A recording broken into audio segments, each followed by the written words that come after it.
ကိုရီမားအားလုံးပဲမင်္ဂလာပါခင်ဗျာတနင်္လာနေ့အဖွင့်နေ့အတွက်ကိုပုံမှန်တင်ပေးသွားမှာဖြစ်ပါတယ်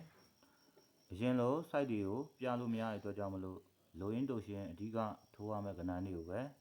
ပေးသွားမှာဖြစ်ပါတယ်မပြဘူးဆိုပေမဲ့ကျွန်တော်ဒီ key line တစ် line အောင်တော့ကျွန်တော်နှုတ်နဲ့ပဲဒါပြောပေးသွားမှာဖြစ်ပါတယ်ကျွန်တော်အရင်တော့ကျွန်တော်ပြလို့ရတဲ့အချိန်တော့ကျွန်တော်ဘယ်လောက်ထိပြခဲ့ရဆိုတာအကူမကြီးအမြင်ပဲဖြစ်ပါတယ် key line တွေဆိုရင်ဒါ3-4 site ကျွန်တော်တို့အပင်ရှည် line တွေဆိုရင်ကျွန်တော်အပင်မန်းခံချရေးပြီးတော့ဒါအကူမတွေကိုဒါပြခဲ့ပြီးသားဖြစ်ပါတယ်ပြီးတော့တချို့ကလည်းဒါကျွန်တော်မှန်းသိကြမှာသိမှာဖြစ်ပါတယ်ကျွန်တော်ကရုပ်ပြပြီးတော့တခါမှမတင်တဲ့အတွက်ကြောင့်မလို့တချို့ကလည်းတွေ့တော့တွေ့မှာဖြစ်ပါတယ်ဒါပေမဲ့ကျွန်တော်မှန်းလည်းဒါသိကြမှာသိမှာဖြစ်ပါတယ်များသောအားဖြင့်အခုကြည့်နေတဲ့တဲမှာအဖွဲ့ဝင်တွေလောက်ပဲဒါကျွန်တော်ကိုဒါသိမှာဖြစ်ပါတယ်အဖွဲ့ဝင်တွေကတော့ကျွန်တော်ပြောထားပြီးသားဖြစ်ပါတယ်နောက်ပြီးတော့အဖွဲ့ဝင်တွေကကျွန်တော်အပတ်စဉ်တိုင်းမှာဒါကျွန်တော်အကောင်းဆုံးကြိုးစားပေးခဲ့ပါတယ်ပြီးတော့လည်းဒါပြီးခဲ့တဲ့အပတ်မှာဆိုရင်အဖွဲ့ဝင်တွေက1000မကလုံးဝတန်မယ်လို့ထင်ပါတယ်ကျွန်တော်တို့9ပတ်တီးနဲ့4-5ဆိုပြီးတော့ကျွန်တော်မိန်းရော2တီးသားနဲ့အောင်တာဖြစ်ပါတယ်နောက်ထပ်6ပတ်တီးကိုထပ်ပြီးရခါမှာလဲ6-8ဆိုပြီးတော့ကျွန်တော်တို့မိန်းရောကွက်ကျွန်တော်2တီးသားနဲ့ဒါ2ကြိမ်တိုင်အောင်မှာဖြစ်ပါတယ်9ပတ်တီးနဲ့လည်းကျွန်တော်တို့ဒါမိန်းရော3ကွက်4ကွက်ထဲရနေပြီးတော့ကျွန်တော်တို့4-5ဆိုပြီးတော့မိန်းတင်ကွက်ဒါ2တီးသားနဲ့အောင်တာဖြစ်ပါတယ်6ပတ်တီးနဲ့လည်း6-8ဆိုပြီးတော့ကျွန်တော်မိန်းတင်ကွက်နဲ့ဒါ2တီးသားအောင်မှာဖြစ်ပါတယ်ပြီးတော့အဖွဲ့ဝင်တွေကဒါ2-3လို့ပါဦးမှာလဲဒါရမှာဖြစ်ပါတယ်အဖွဲ့ဝင်တွေကတခြားနေရာတွေမှာလည်းတွားပြီးတော့ဝင်လို့ရပါတယ်တချို့နေရာတွေမှာဆိုရင်ဒါ1000ခွဲလောက်ကျွန်တော်တို့ဒါဖြစ်ပြီးတော့တစ်ချိန်လောက်ဒါပတ်တီးအောင်တယ်ဆိုရင်တာဝန်ကြီးရယ်ဆိုပြီးတော့ထပ်ပြီးတော့မပေးတာဖြစ်ပါတယ်ကျွန်တော်ကတော့ဒါထုံးစံတိုင်းကျွန်တော်ရဲ့တာဝန်က9ပတ်တီးနဲ့ဒါပြီးခဲ့တဲ့ဘက်ကခြေပြီးသားဖြစ်ပါတယ်ကျွန်တော်ကတော့ဒါဘယ်တော့မှ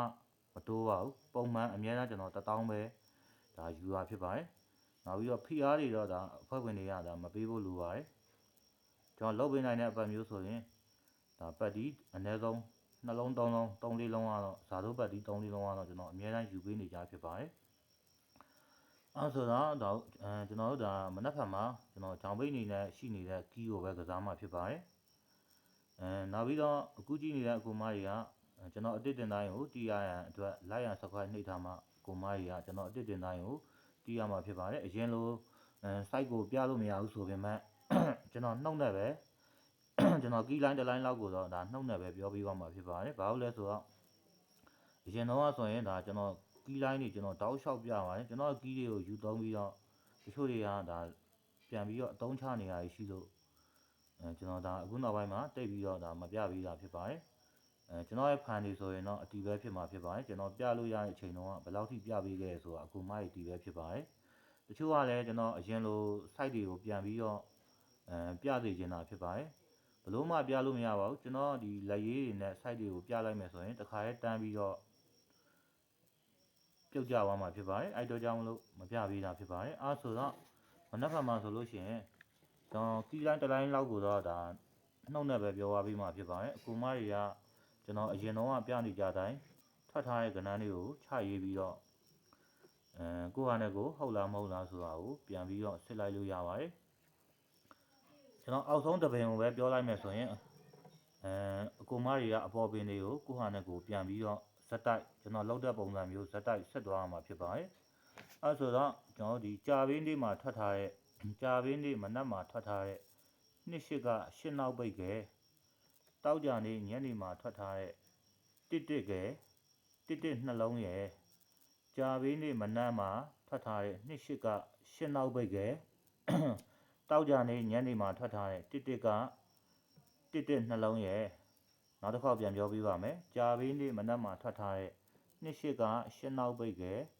တောက်ကြနေညနေမှာထွက်ထားတဲ့1-1ကဲကဏ္ဍ3လုံးပေါင်းလို့ရှိရင်3ညရဲ့ပါဝါ9 3ညရဲ့နက်ခတ်ကခွန်ဆိုပြီးတော့3ည9ခုန်ကြီးရတာဖြစ်ပါတယ်အဲဆိုတော့ကျွန်တော် key line တစ် line လောက်ကိုပဲပြပြီးမှာဖြစ်ပါတယ်ကျွန်တော် 1 chain line တွေလုံးမိုင် line တွေရှိပါတယ်အလားတော့ကျွန်တော်အဖွဲ့ဝင်တွေကိုဒီည site နဲ့တကွဒါပို့ပေးမှာဖြစ်ပါတယ်ကျွန်တော်ပြီးခဲ့တဲ့ဘက်ကလည်းဒါ site နဲ့တကွပဲကျွန်တော်ဒါ9ပတ်တီးတော့ကျွန် ကျွန်တော်ပို့ပေးခဲ့တာဖြစ်ပါတယ်ဒီညမှာလည်းအဖွဲ့ဝင်တွေကိုဒါပို့ပေးဖို့အတွက်အဖွဲ့ဝင်တွေအတွက်ခြံထားတာဖြစ်ပါတယ်အဲဆိုတော့နေတိုက်တွေကတော့ဒါအဖွဲ့ဝင်တွေနဲ့ဒါနေတိုက်တွေနဲ့တူကျင်လဲတူသွားနိုင်ပါတယ်ဘာလို့လဲဆိုတော့ channel ကကျွန်တော်မှလည်းဒါကျွန်တော်လူဟောင်းဖန်တွေကတိမှာမဟုတ်ပါဘူးအဲ့တော့ကြောင့်မလို့ channel ကလည်းဒါအပြတ်နဲနေတာဖြစ်ပါတယ်အဲ့တော့ကြောင့်မလို့တူကျင်လဲတူသွားနိုင်ပါတယ်မတူဖို့လဲဒါများမှာဖြစ်ပါတယ်အဲ့ဆိုတော့ကျွန်တော်လောက်တဲ့ပုံစံမျိုးပဲတောက်ကြနေမနက်မှာထွက်ထားတဲ့ရှင်းနောက်ပိတ်နဲ့ကြာပေးနေညနေမှာထွက်ထားတဲ့ကနန်းsorry ကြာပေးနေမနက်မှာထွက်ထားတဲ့ရှင်းနောက်ပိတ်နဲ့တောက်ကြနေညနေမှာထွက်ထားတဲ့တစ်အိုက်ကနန်း3လုံးပေါင်းရင်3ညရဲ့ပါဝါ9 3ညရဲ့နှစ်ခက်ကခွန်ဆိုပြီးတော့3ည9ခွန်ကြီးရတာဖြစ်ပါတယ်အဲ့ကျွန်တော်ကအဲ့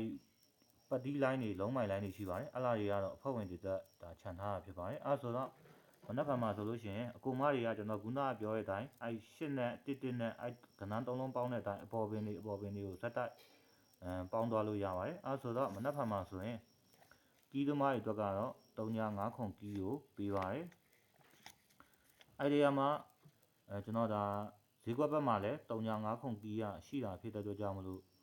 ကျွန်တော်လက်တော့ဆိုင်မှာလည်းနောက်ထပ်3ည9ခွန်ကီးရတကီးရှိပါတယ်အဲ့တော့ကြောင့်မလို့ကျွန်တော်3ည9ခွန်ကီးကိုပဲကစားတာဖြစ်ပါတယ်အဲ့ဒီမှာပတ်တီးပတ်ချင်တဲ့အကူမတွေအတွက်ကတော့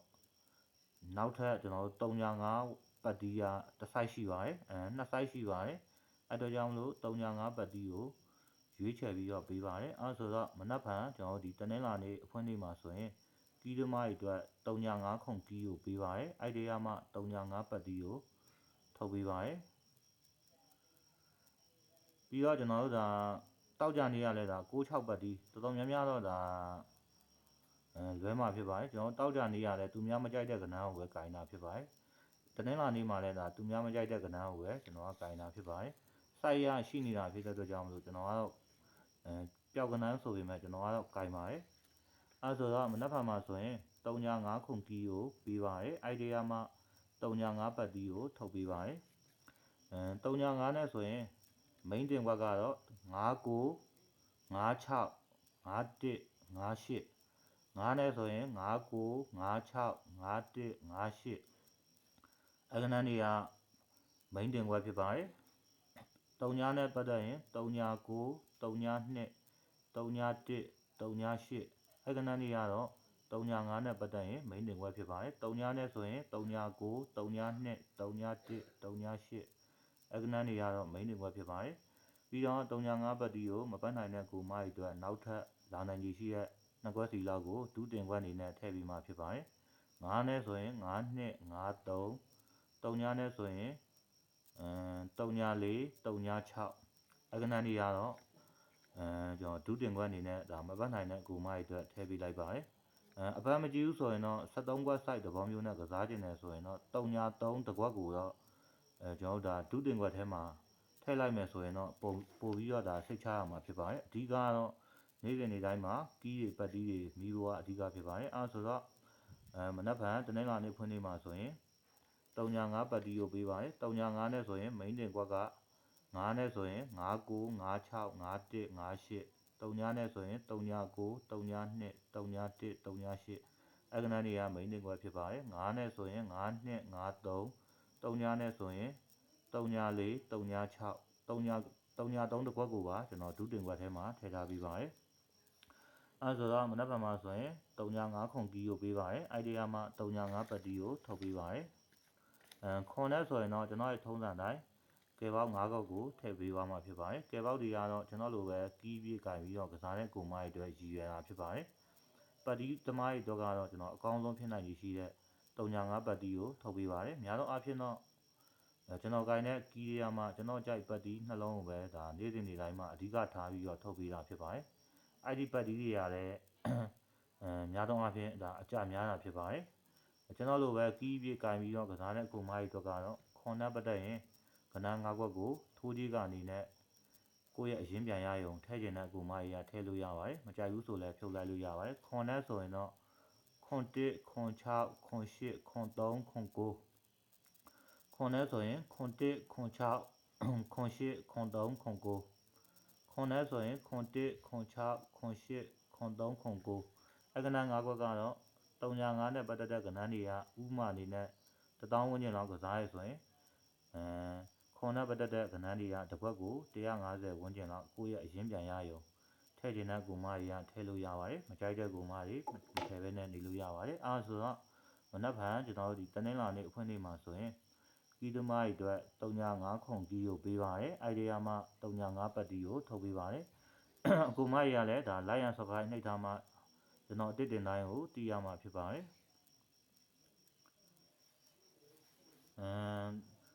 ကျွန်တော်အထူးမွေးတွေပါရတော့ကျွန်တော်မနက်ဖြန်လောက်ကြမှာပဲကျွန်တော်စိတ်တိုင်းကြရဆိုရင်တော့ကျွန်တော်ထုတ်ပေးမှာဖြစ်ပါတယ်ပြီးခဲ့တဲ့ဘက်ကလည်းကျွန်တော်385ကို2.49နဲ့ကတ်တဲ့ပေတံကိုပေးတဲ့အခါမှာ4ခွက်တောင်မှဒါအကူမရဲ့မြင်တဲ့အတိုင်းထွက်သွားတာဖြစ်ပါတယ်ကျွန်တော်ဒီညလိုပေးရဆိုရင်မနက်ဖြန်လိုမှာတန်းပြီးတော့ကျွန်တော်တို့အောင်တာဖြစ်ပါတယ်ကျွန်တော်မနက်ဖြန်လောက်မှပဲကျွန်တော်ထပ်ပြီးတော့တင်ရင်လဲတင်သွားပြီးမှဖြစ်ပါတယ်အဲဆိုတော့နေ့တိုင်းကတော့305ခုကီးကိုပေးပါတယ်အိုင်ဒီယာမှာ305ပတ်တီကိုထုတ်ပေးလိုက်ပါတယ်အကူမကြီးအားလုံးတနင်္လာနေ့အဖွင့်နေ့မှာဖွင့်လာကြပါစေလို့ဆုတောင်းရင်းကျွန်တော်ဒီမှာပဲရန်နာပါတယ်အဖွဲ့ဝင်တွေကတော့လုံးဝဒါဖိအားမများဘူးလို့ပါတယ်ကျွန်တော်ကဒါသူများကြီးလို့ဒါ1000ခွဲဒါတောင်းတာမဟုတ်ပါဘူး1000နဲ့ဒါကျွန်တော်တာဝန်ကြီးအောင်လုပ်ပေးပါတယ်နောက်ဟာကြီးကြရင်လည်းပဲအဖွဲ့ဝင်တွေကနားလည်ပေးရမှာဖြစ်ပါတယ်ကျွန်တော်ယူပေးနိုင်တဲ့အခါမျိုးကြီးဆိုရင်အဖွဲ့ဝင်တွေမြင်တဲ့အတိုင်းကျွန်တော်ဒါပတ်တီး3-4လုံးဇာတို့ပတ်တီးကြီးပဲတစ်ပတ်တွင်းမှာကျွန်တော်6လုံးတိတိကျွန်တော်ယူထားမှုတဲ့အဆင့်လာရှိပါတယ်အဲဆိုတော့အဖွဲ့ဝင်မဲ့အကူမကြီးကတော့ထုံးစံတိုင်း95238 5558 95238 53လုံး8မှာအဲ့မှာလာပြီးတော့ကိုအဖွဲ့ဝင်လို့ရပါတယ်ဒါကတော့အဖွဲ့ဝင်မဲ့အကူမကြီးအတွက်ကိုပြောတာဖြစ်ပါတယ်အဖွဲ့ဝင်ရတော့မနက်ဖြန်ကျွန်တော်9နာရီဝန်းကျင်လောက်ဆိုရင်အဖွဲ့ဝင်လုံးဝပိတ်ပါပြီအဲဆိုရင်အကူမကြီးအားလုံးတနင်္လာနေ့မှာအဖွင့်လာကြပါစေတပတ်စာလုံးမှာလည်းကံတွေကောင်းတဲ့ကောင်းကြပါစေလို့ဆုတောင်းရင်းကျွန်တော်ဒီမှာပဲရန်နာပါတယ်